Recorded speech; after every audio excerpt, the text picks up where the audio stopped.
maybe say in a restaurant, how to deal with a customer who's upset about their meal, or a tech company where you got customers calling in on the phone, or something else, right? An airline or car dealer. Or is there a specific type of business owner that you'd want to talk to, if you're helping them with this? I mean, my experience has been in the retail industry. So I worked for a women retail company. So I worked for New York and Company, Ashley Stewart, like a few bigger brands. So my comfort zone is within retail, but I do feel like I could definitely, customer service is customer service. You're either doing it right or you're not. But the industry that I do prefer is retail, but I try to open myself up to other, I don't want to kind of narrow it down just to that. Great. That's fine. So, so when there's great customer service, what I'm assuming, and just with familiar business acumen, is average cart value goes up. Number of times, number of purchases or frequency goes up. And what else goes up? Their bottom line definitely goes up if they have loyal customers, they have repeat customers, they word of mouth, they can gain new customers as well. Yep. So word of mouth, net promoter score goes up. Okay. And then what goes down? What is my cost if I have bad customer service? Their credibility goes down. Okay. Which can definitely affect them. My marketing budget goes up because I have to go acquire a new customer. Absolutely. Right. I'm getting less reviews, lower reviews on Yelp. Right, and that's hard to bounce back from if your reputation deteriorates there. So if I was in retail, if we've considered a physical space for the Black Business School, starting off in Philly, but if we were in retail, the number one thing that I would want would be repeat customers, right? Yeah. That's the easiest customer to get, is one that you already have, and getting them to buy more frequently. So when I think about you stepping into this world, rather than just saying, "Oh, I help you solve your customer service issues," I would actually think I would position myself as someone who helps you. I'm a strategist on how to get repeat customers, right? Because the customer service is actually automatically baked into that work, and everybody wants repeat customers, right? So if you actually position yourself as someone who specializes in loyalty programs or getting customers' information so that you can follow up with them and make offers consistently throughout the year and build a relationship over time, if that was your area of expertise, I'm going to be more open to hearing you, because I'm hearing all revenue rather than, oh, you're just going to help me improve my customer service, which I don't know what the bottom line is going to be. I just see that as an expense. But if you're talking about me getting repeat customers, I'm thinking on the revenue side of the business, not looking at you as an expense. Got it. So if you were going to help me, if my number one desire running this retail chain was repeat customers, how would you approach me, and what would you do? What would you say? First, right now, Dr. Watkins and I have a store that sells Black business. We sell flashcards, we sell T-shirts, we sell mugs, we sell what other physical product? We sell books, right? So we have a Black-owned bookstore right now in the community. And yes, we would love more repeat customers. So we're getting on the phone with you for the first time ever. Tell us about yourself and how you can help us get more repeat customers. So I'm not as strong in the online phase side of it yet. No, we have a physical store. We have a physical store. Brick and mortar. Physical store, brick and mortar. Got it. Okay. We're on a fit call with you. We heard about you. We met you through a friend, and we're here to learn more about your services. So go ahead and sell us. The first thing I would want to do is obviously find out where you're located and do an evaluation. Like I would want to do kind of like a surprise visits to the store and evaluate them without the actual team knowing that I'm there. Love that. I love that. I would provide them with a summary of what I saw. And all right, so hold on. I like where you're going, but yeah, we're in Leimert Park. We're in Leimert Park, the heart of the Black community in Los Angeles. We're in we're in Leimert Park, and you're telling me that you stopped by last week and you came and visited us already? What'd you see?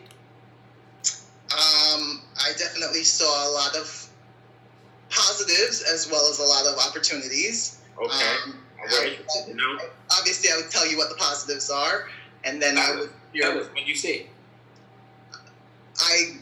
They greeted me as soon as I walked in. Okay.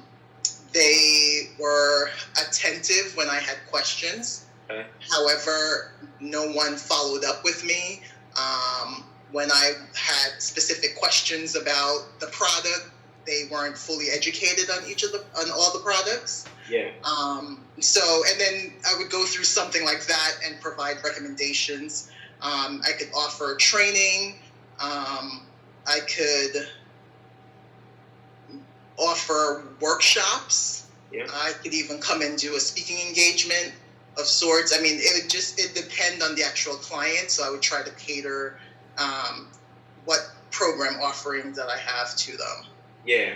So I love where you're going. I love your approach. I feel like what city do you live in? Jersey. Jersey. Okay. So where would you say the black community? Do you care? You don't care if it's black money, white money. You don't care whose money it is, as long as it's green, right? I'd like to make the money where the need is, and definitely help within my own community. Okay, understood. So I love your approach because these surprise visits, if you come to me as somebody who owns a bookstore and says, I did a surprise visit, my name is Latoya Benz, and I help people to create repeat customers, and I actually just a surprise anonymous visit to your store last week. I don't believe you were here. You had two employees here. That was a younger man and an older woman. I would love to, if you're interested, I would love to share with you what I experienced during that 30-minute visit. Whoa, what am I going to do? As Doc, we run this bookstore together. We going to say no to that meeting? No. I mean, it links to money, right? If you get a customer, then you can quit your job. Just enough to help you pay bills, right? So the most important part of starting a business is to create a product and to have a customer that enjoys that product.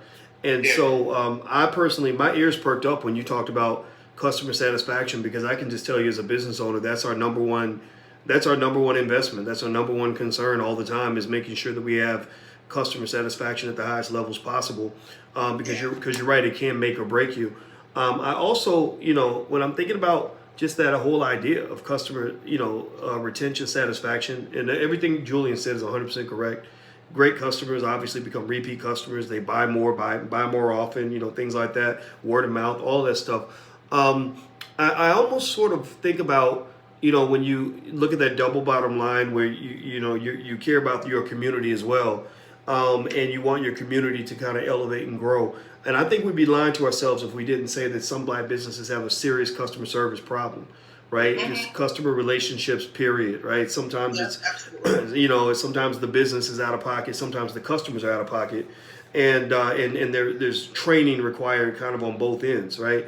So maybe if a fun project to possibly consider would be if you were branded kind of as a customer service expert that maybe help people. They had some rules of customer service, rules of customer excellence that you could share for free or for very cheap with all of the not just the entrepreneurs that are making money, but the entrepreneurs who want to become entrepreneurs, who maybe actually have more money than some of the entrepreneurs. When you talk about small business owners in the black community, which is what the majority of business owners are, to be honest with you, a lot of times the people that have the jobs actually have more money than the people who are the entrepreneurs, because their family empires are just getting started. They're first generation. They're trying to figure it out. So those entrepreneurs are certainly an important target audience. But then, you think about those entrepreneurs who have some extra cash that they want to invest in their business education. They understand they understand anything that links to helping them make more money. And I personally think that customer service training would be something that's an easy sell. If you can get a customer and keep a customer, then then that could get you a step closer to quitting your job. Literally, that's the only difference between having to go to work for somebody and quitting the job is having a customer and having a way to pay your bills that way. So I would link that. Like, to me, that's the big idea in my mind when you're talking about appealing to those entrepreneurs. And then maybe in order to generate the revenue that you might get, that would match what you make from, say, a big company, maybe you're talking to entrepreneurs in groups and working with them in groups on developing, the LaToya Benz customer perfection model, or customer happiness model, or whatever you brand it as. Like, I just really am a big believer in what you're doing, really, to the point where because you're a member of this program, if you develop something comprehensive that makes sense, that's simple and easy to share, I will help you with that. Like, we'll be your first partner that'll help you make a little bit of money to get your business moving. I don't want to just teach you. I'd love to actually work with you, because I think customer service is probably the most important part of running a good business, especially in our community. Yeah, 100%. So I'm in alignment with what Doc said, and so for me, I'm not going to turn down that meeting. When you told me you did a surprise visit, just because you've heard about my business, you loved it, and you mentioned that you saw two of my staff members. Even if you have their name, then I know that you were actually at my store, right? And then you say you're just making an invitation. I'd love to talk to you about what I experienced, right? It's going to be hard for me to turn that down. Whether I have that meeting with you right then and there, that moment, maybe not. But I'm definitely going to want to have it with you within a week. So now now we're building out your funnel. So from there, what the next step is, what do you reveal to me, but not revealing so much where you're in that meeting, you're not giving me all the answers to my problems in that meeting, right? You're actually aggravating my problems, and you're showing me how this actually manifests and could be actually costing me tens of thousands of dollars over the course of a year, right? So you might ask me some questions like, what is the number of customers that I get per day? Do I have a loyalty program? What is the average cart value when somebody checks out? Do you do any upsells at the counter, et cetera? So you're asking me all these kind of questions, and I call these meta questions. And these meta questions are actually exposing everything that I'm not doing, right? Mm-hmm. They're actually intentionally exposing. So you actually want my answer to be no to all these. Maybe there's 20 meta questions that you ask. You want my answer to be no to them. And I'm realizing all these missed opportunities just through your questioning alone. I'm realizing all these missed opportunities that I have on the plate. And here you are, my savior, who's going to come and take some of this work off my plate to make sure I don't keep missing these opportunities. So then from there, I think what I'm going to want from you is probably a proposal. I'm probably going to want a proposal. And that first proposal to be just for us to start working together, I may want you to come and map out my customer service process, right? Mm-hmm. I may want you to go from my greeting to like a standard greeting to what we say at the counter, to how we upsell, to how we get customers information. I may want a strategy from you that's laid out. I might want a strategy from you that's laid out on maybe those key things. Of course, as Dr. Watkins said, you have the LaToya Benz perfect customer service model, and you know where those touch points are, and you can develop those out. Then from there, I'm gonna be like, this is great. I have it mapped out, this and that. Now, can you actually come in and train? Then you're gonna make an offer to come actually train their entire staff on how to execute this to grow the business. Right? So you're going to be doing role plays with it. So you're going to structure that as a 1 day or a half day where you're going to be doing role plays in terms of the greeting, role plays at the register, role plays in terms of how you go approach someone and ask for get their support, role plays on how you get somebody's contact information. And then from there, and once that's done, then you're going to upsell me again, and you're going to talk about now we need to build out your loyalty program so that you can get this customer to come back and buy more books per year. We want this customer to buy 12 books per year. Or your current customer is only buying 2 books per year. As a matter of fact, you don't even have data to know how many books per year your customers are buying, right? And so now the next thing you're going to upsell me is how building out my loyalty program to get customers information and the email marketing that gets them to come back into the store throughout the entire year, not just at one season like the holiday season or some graduation season or whatnot. Got it. Yeah, I love it. I love it. Yeah, so Julian just gave you about $1 million worth of insight just now, and if I were you, I'd write all that down and really and just apply it piece by piece. Just maybe list 5 things you want to accomplish and just focus on doing one. And like I said, once you just develop a basic framework, something very basic we can offer people. We could be one of your first partners and kind of help you get that initial influx of potential customers that will at least evaluate what you're doing.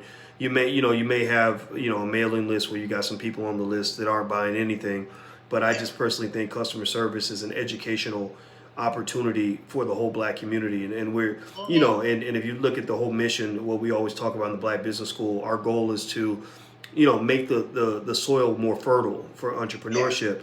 And part of that fertility is helping people to understand the importance of things like outstanding customer service. And I do believe customer service also has a different implication in our community because it's a very high stakes game. Sometimes when you're dealing with traumatized people, they can they'll come and they'll lash through you, rip your business to pieces, because you made a couple of mistakes that white businesses make all the time, and we tend to forgive white people a lot faster than we forgive each other. So there's there's really room for a Black conversation about what excellent customer service looks like, and then what it means to help a Black business as opposed to destroying a Black business. I just think that there's so many interesting discussions that can be had around that, and you can still do everything we talked about, where you're catering to the entrepreneurs, the small business owners, and then the established business owners that actually have the bigger money that can really bring you in and have you do a whole lot more stuff like that. So I just think it'll be a lot of fun. I actually envy you because I think this is a great area to go into. And then your incubator. So as you start to step towards the vision, your incubator, it may not actually start out